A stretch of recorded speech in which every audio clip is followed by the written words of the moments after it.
All right.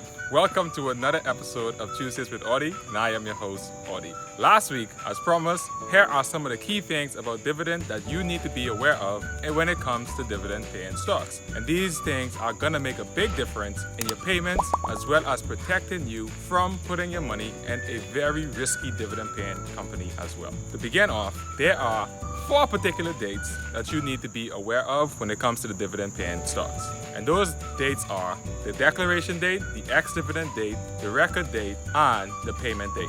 3 out of 4 of them are self-explanatory, but one of them is a little bit tricky, and it is the one that makes the biggest difference. So to begin off, let's dive into the declaration date. The declaration date is the day in which the company announces the dividend payment for that period. I'm not going to jump into the next one, but let's go ahead and talk about the record date. The record date is the date in which the company puts on record the people who are receiving that dividend payment for that period. And the payment date is pretty much the date in which you will get your payment, and usually that's after the market close on that particular date. And the most important one of all is the ex-dividend date. Oh my gosh, X. You know when you have the word X associated with anything, that means that it was something good and then something not so well afterwards. For those who have ex-boyfriends and girlfriends, after the day that the person becomes your ex, the benefits of being in that relationship tend to not be so much as what they used to be anymore. So the ex-dividend date is the day that you need to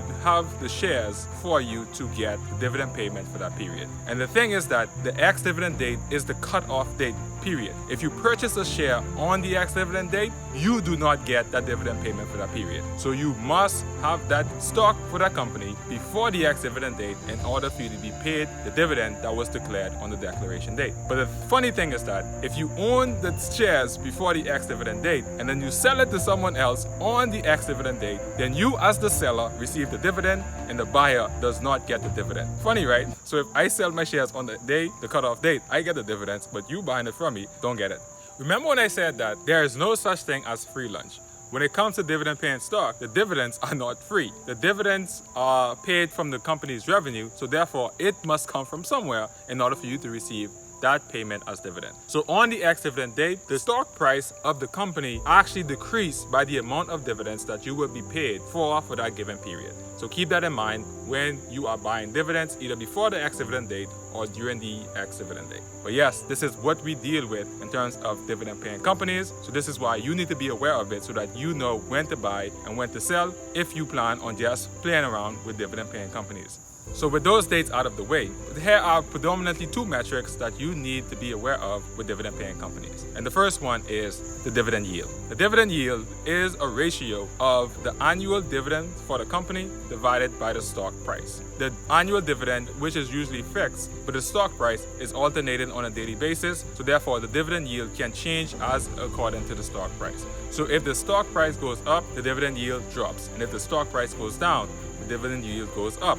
And remember, the dividend yield, when it comes to the rule of 72, which I mentioned in a previous video, is the amount of time that it would determine how long it would take for your investment to double. So the higher the yield is, the less time it will take for your investment to double, and the lower the yield is, the longer it's going to take. So the key thing is that you want to make sure that you have a good yield, but you don't want to chase companies that have too much of a high yield. Because if they have a high yield, that means that they're paying a lot of dividends, but the share price is very low. So therefore, it may be a sign that you need to go ahead and look at what this company is doing and what they are going through. Why is it that this dividend yield is so high? So you can protect yourself in regards to not putting your money in a risky paying dividend company. And the next metric is the payout ratio.